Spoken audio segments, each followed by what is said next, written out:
Welcome back to PC98 Paradise, the series where we take a close look at classic games for the NEC PC98, the most popular Japanese PC series of the early 1990s.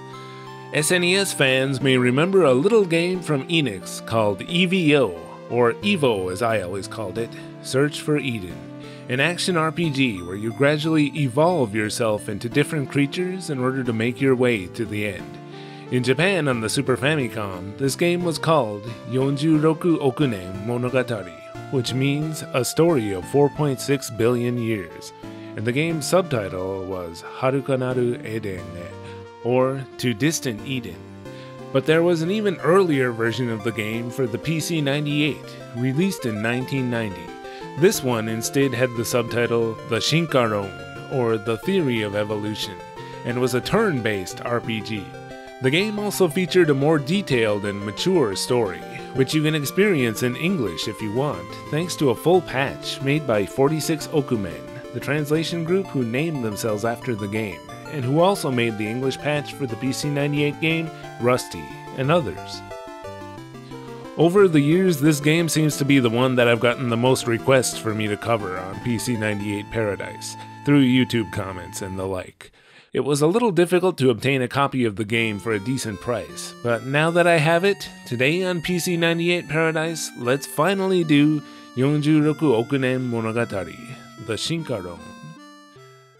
The idea for the game was proposed by an award-winning science fiction writer named Chiaki Kawamata, who would go on to also be the concept creator for one of the Dragon Quest manga series, and the game's soundtrack, probably the most recognizable aspect of the game for fans of the SNES version, was composed by none other than Koichi Sugiyama, the Dragon Quest composer. Inside, we have a high-quality, thick black and white manual. And the game consists of 4 floppy disks, the system disk, and disk numbers 2, 3, and 4. Each of these disks contains 2 chapters of the game. One thing that my copy of the game is missing is a sticker to put on your user disk, but nevertheless, the first thing we'll need to do before starting the game is to create that user disk.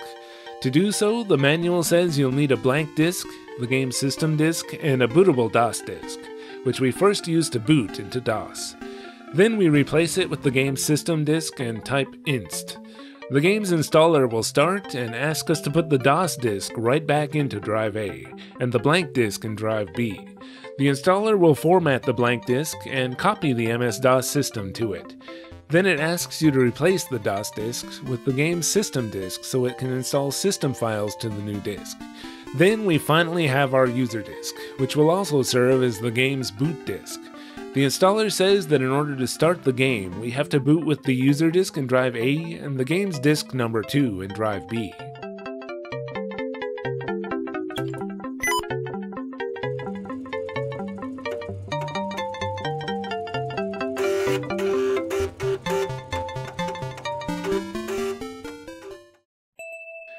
So the first thing I notice about this game is that it only uses 200 of the PC98's 400 lines of vertical resolution, with black lines between each of them.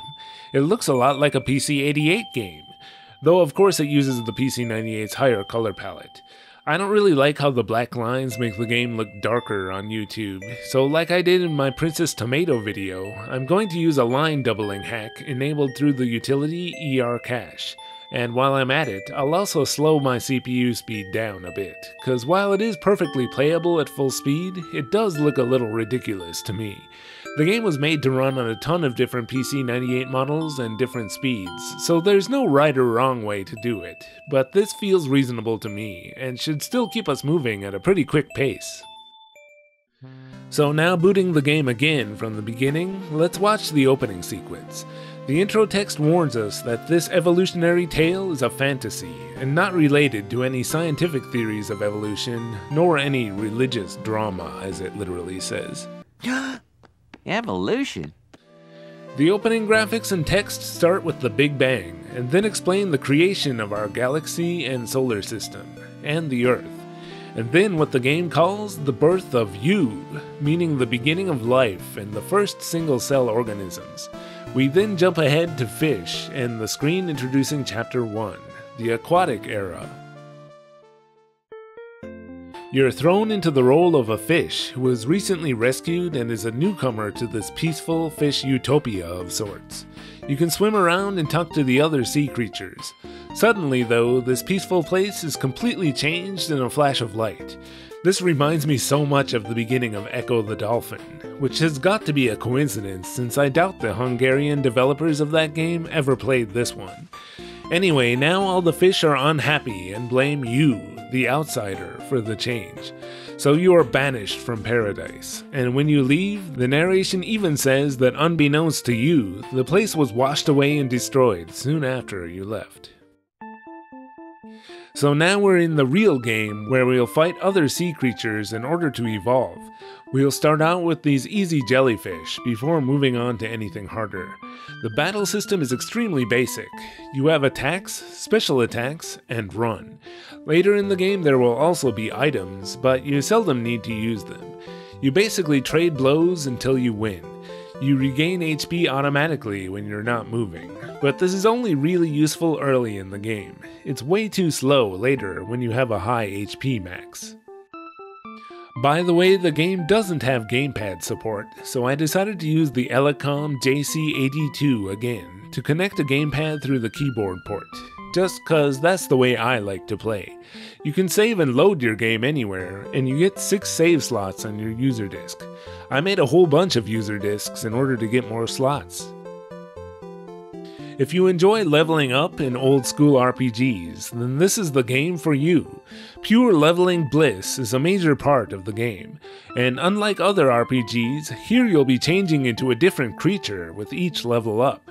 And while you might think that a game about evolution would take 4.6 billion years to play, nothing could be further from the truth. But don't take my word for it. Let's ask an actor portraying Charles Darwin what he thinks. Hello, Mr. Burns. Oh, hello, Charles. the game is actually very fast-paced and seldom requires what one might refer to as grinding. When you defeat an enemy, you'll be awarded some evolution genes, which you can spend in order to evolve. The evolution system is completely different from the SNES version. Here you can choose to spend your points in any of 4 directions: endurance, intelligence, vitality, or attack power, and increasing them will have an immediate effect on your stats. Attack power is self-explanatory, endurance is defense, vitality is your HP max, and intelligence improves your special attacks and ability to run away. Get any of the 4 parameters all the way to the edge of the chart, and you'll evolve into a different creature, some of which are real creatures that exist or once existed, and others which the game makes clear are fictional and were created for the game. It may in fact be a kind of superfish. I wouldn't mind having a third eye, would you? No. The different creatures that exist in each chapter are laid out on a chart, and in general, increasing endurance will move you to the left on the chart, vitality will move you to the right, and intelligence actually will move you down. However, this isn't always the case, and at certain points you'll need to increase attack power or some other unexpected stat in order to keep evolving. And at yet other parts you need to progress to a certain point in the game's story before you can evolve. In general, you want to keep moving downward on the chart in order to progress. This fish is a miracle of nature, with a taste that can't be beat. One of the most entertaining parts of the game are its 49 bad endings, which are hidden mostly around the edges of the chart. These are evolutionary missteps that will prevent you from ever evolving into a human, which is the ultimate goal of the game. These endings often show future humans discovering you still stuck living in your ill-chosen form, or even as a fossil being studied by scientists, wondering how such a stupid creature could have ever evolved. As for the music in the game, I could either take it or leave it. The arrangements on the PC-98's monaural soundboard don't often sound like they're using many of the sound channels, for a rather dull, bare-bones sound. I don't know, it just doesn't do it for me. Luckily, the soundtrack sounds a little nicer on the SNES, and a lot nicer on the arranged CDs. And as mentioned earlier, the game actually has a story. You can talk to some of the creatures around you, and they speak basically just like humans do. Well, actually most of the NPCs in this game sound like confused humans at the mercy of their circumstances, or the creatures around them. few of them seem to have any awareness of their place in the bigger picture of things. The most important event of Chapter 1, though, is the first encounter with Gaia. My goodness, can't the spirit of Earth take a little nap? She tells very little about herself here, other than that the two of you have an important task to fulfill, given to you by another. For now, your job is just to evolve, and keep evolving into something great. At the end of Chapter 1, you'll hear her voice again on this shore, and she will allow you to evolve to the bottom creature on the chart, which is an amphibian, and our very first land creature. The game explains how the Earth is changing, and there are now plants filling the air with oxygen. Welcome to Chapter 2, on the continent of Pangaea. So now, even though we're on land, the gameplay is exactly the same. It's even more obvious to see here, though, that at its core, this is really just a traditional RPG, but with animals. Here, with a higher HP max, you'll need to find small pools and other objects which will rapidly restore your HP. Healing will also become an important battle mechanic for the rest of the game. Each creature has its own set of special attacks it can use, but healing is the only ability that every creature has. What's it doing? My God, it can heal itself. Throughout much of the game, you'll be pretty constantly healing between attacks, more so than in most other RPGs. The map in Chapter 2 is quite large, and there's a huge jump in difficulty navigating the game here in comparison to Chapter 1. In this chapter, the animals are all looking for something called the Flower of Evolution, which will allow them to evolve into something higher. It's strange hearing the animals all excited about how they're going to evolve. I guess the game needed to adapt the theory of evolution into an abstraction. Using a single creature which keeps transforming is one way to prevent the game from actually taking 4.6 billion years to play. But anyway, in Chapter 2, we'll find a fake Flower of Evolution and quite a bit else. But let's save that for the spoilers section. At the end of the chapter, we'll find the real Flower of Evolution and hear Gaia's voice again. She'll allow us to evolve into a reptile and move on to Chapter 3. Here we'll have to change over to disc number 3 in the second drive. In this chapter, it's a spring of evolution we're looking for instead of a flower, and once we find it, we evolve into a dinosaur and live through the game's first apocalypse. And of course, at the end of the dinosaur chapter after that is another apocalypse which wipes out the dinosaurs. Depending on the evolutionary decisions we make near the end of Chapter 4, we can end up on one of two separate evolutionary paths for Chapter 5, as either reptiles or mammals. The mammal one seems to be a little harder to get, but I put in the effort since I was getting a little tired of playing as lizards. Chapter 5 especially has a lot of interesting joke endings you can get where you become an elf, King Kong, or Godzilla. You can also play as a number of fictional creatures that were named after the game's creators, including Sugiyamon, named after the Dragon Quest composer, and whose special attack plays a warped version of the Dragon Quest theme.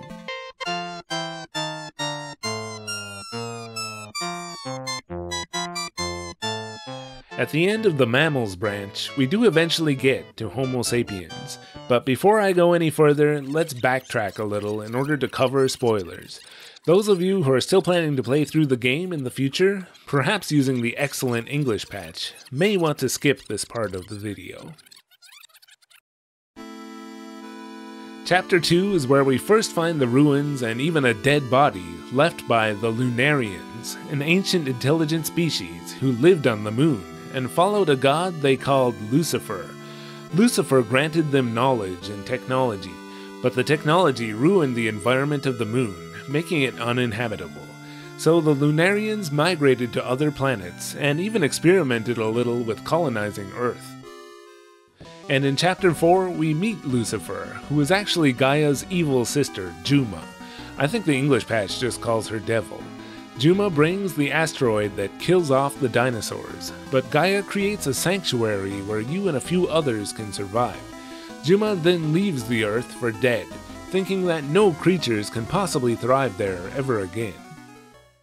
But of course, creatures do eventually thrive again, and you'll even take the form of a humanoid near the end of Chapter 5. Then some Lunarians have returned to Earth, but they are divided into two factions in the city of Atlantis and the city of Mu. The Atlanteans follow a god named Lucifel, who obviously is just Juma again, and the people of Mu are the ones who have realized that following Juma has only brought them hardships. The two cities quickly destroy each other through war, and of course Atlantis sinks into the sea. We then have to do battle with Juma at Stonehenge, using a tablet left by the Creator. And after Juma is defeated, we'll head to a place called Eden for our final evolution. We can choose any of the 4 evolutionary directions again, and can get 3 more bad endings if we choose any of the wrong ones. These include destruction through pollution or war, or even a pretty hopeful ending if you choose endurance, where humans create peace and colonize outer space. But obviously you're supposed to choose intelligence, and here my character evolves from Homo sapiens to human. Again, I'm not sure this game understands how this works. In the very short, final chapter of the game, the humans have basically reached spiritual nirvana, and are governed by a peaceful world government on Antarctica, with representatives from each continent. You are their great leader, but you sense that Juma is about to return, and so you set off into battle again, this time with the entire world backing you up.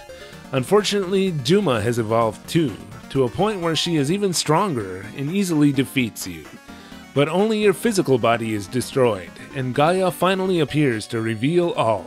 In a twist that no one could have seen coming, she reveals that she is the Earth itself, and that the Creator has chosen you and Gaia to guide life on Earth. Juma is Gaia's sister, who wanders about the universe destroying planets, and now she has even destroyed Gaia's other sister, the Moon. Gaia grants you the power of all 4.6 billion years of life on Earth, in order to do one last battle with Juma. For instance, you can use amphibian power to stun her, and dinosaur power to attack. Mati, yours is the greatest power of all, because without a heart to guide them, the other powers are useless. In the end, Juma is finally destroyed for good, but with no physical body of your own anymore, you merge with Gaia. The people of Earth at first despair that their great leader isn't coming back, and worry that Juma will return, but Gaia links her mind to all of them to let them know it's truly over. They've prevailed against not only evil, but also their own fate. Physical evolution ends here, but with their spirits combined as one, a new type of evolution will begin, and they will depart for a new world. And with that, the Earth begins to flash, and eventually vanishes from the solar system. The game informs us that this is the beginning of a new tale of 4.6 billion years, before rolling the credits. Here we get a special version of the title screen music, which I think is probably the nicest tune in the game.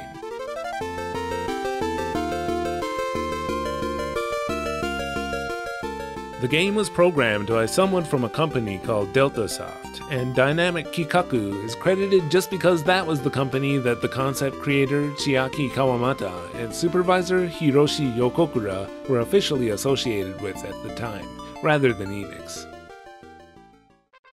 The SNES game was programmed by Almanic, now known as Givro, who would later make the Wonder Project J games, among a few others. The SNES game is really a complete reimagining of the original concept, featuring an overhead navigation map, action stages, a new evolutionary system based around body parts, and a greatly simplified plot that doesn't get nearly as carried away as the PC-98 version.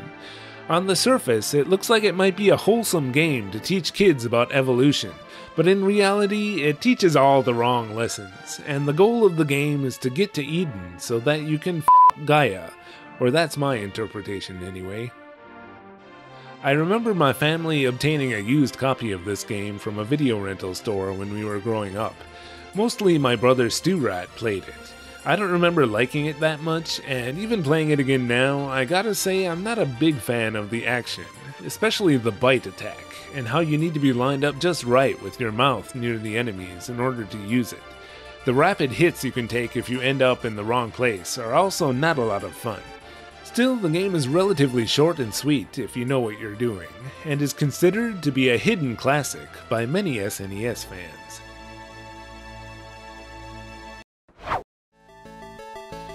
The original game that later became EVO is a fun RPG where you can really enjoy watching your character not only becoming stronger, but constantly changing. The game moves at a fast pace and is actually not terribly long. You can probably finish it within just a few short days of gaming sessions. And if nothing else, the game is certainly interesting and different. The plot even jumps the shark quite a bit toward the end. Personally, I think I prefer the PC-98 original over the SNES remake, and the original is also considered to be a hidden classic amongst those few who were lucky enough to play it on their PC-98s back in the day. So why not give it a go, and try out the original Yonjuroku Okunen Monogatari for yourself.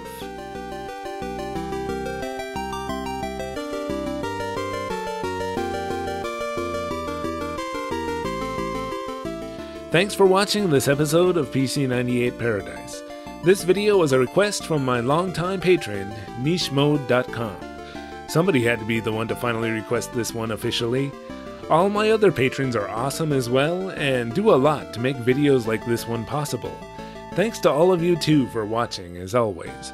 See you again soon in the next video.